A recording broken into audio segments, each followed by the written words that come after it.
ওই কি রে? মধু মধু মধু মধু रुको जरा सबर करो। কিরে ভাই হেতি মধু খায় এমন করে কেন?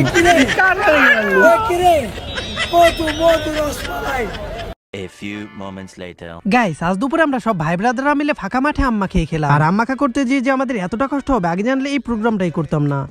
তো সব ভাই ব্রাদার এই সুন্দর মাঠটার পাশ দিয়ে ঘুরে বেড়াচ্ছিলাম। হুট করে মাথায় প্ল্যান চলে আসলো যে আম্মা খেয়ে খাবো, কিন্তু এই দুপুর বেলায় কার গাছে তেজ মারবো। এরপরে সুমন ভাইটা বললো তার আপুদের বাড়িতে নাকি অনেক বড় বড় আমের গাছ আছে। তো ভাইটা আমাদের জন্য এই গরমের মধ্যে ঠান্ডা নিয়ে আসছে, কেউ আবার কোকটুক ভাবেন না, এটা মজু। তো একটু ঠান্ডা হয়ে চলে আসলাম আপুদের বাড়িতে আম পারতে। তো এখানে কয়টা বড় বড় আম দেখতে পাচ্ছি, এই কটা পারলে আমাদের হয়ে যাবে। তো এখানে কটা দিয়ে আমগুলো অলরেডি পারা শুরু করেছি, কিন্তু দুঃখের বিষয় হলো আমের ডালি তো ভেঙে ফেলছে। যাই হোক আম কটা প্যাকেটে ভরে আবার সুমন ভাইদের বাড়ির দিকে যাচ্ছি, কেননা এখনো অনেক কিছু নিতে হবে। সো ফাইনালি আম কটা নিয়ে সুমন ভাইদের বাড়িতে চলে আসলাম। এরপর আম্মা খানোর জন্য লবণ কাঁচামরিচ কাসুন আম্মা খানোর যাবতীয় জিনিস নিয়ে হাঁটা ধরলাম ফাঁকা মাঠের দিকে, কেননা এইসব পার্টি প্রকৃতির মাঝেই ভালো মানায়। যাই হোক এরপর এই ডিপ থেকে জল নিয়ে চলে আসলাম এই ফাঁকা মাঠটা। চারপাশের ভিউটা দেখছেন জাস্ট ওয়াও না, একদম ঠান্ডা পরিবেশ। তো সুমন ভাই এখানে আমগুলো ছোলা শুরু করেছে। এখানে আমার কাকাও দেখতে পাচ্ছি আমগুলো চুলে দিচ্ছে। এখন অনেকেই ভাবতে পারেন এত আম তিনজনে কেমনে খাবো, ওয়েট করেন আরো পাপি আসতেছে ভাই। ওই দেখেন পাপিদের নাম নিতে নিতেই হাজির। গাইস আমরা চলে আসলাম আম্মা খা খেতে।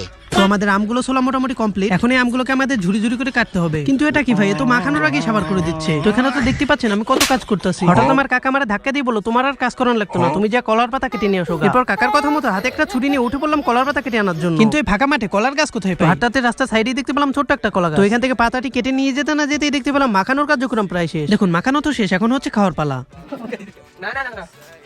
ভাই রে ভাই এতগুলো আম জাস্ট 2 মিনিটেই ক্লিয়ার। ওই কি রে? মধু মধু মধু মধু रुको जरा सबर करो। ওই কি রে? হাই না হাই না।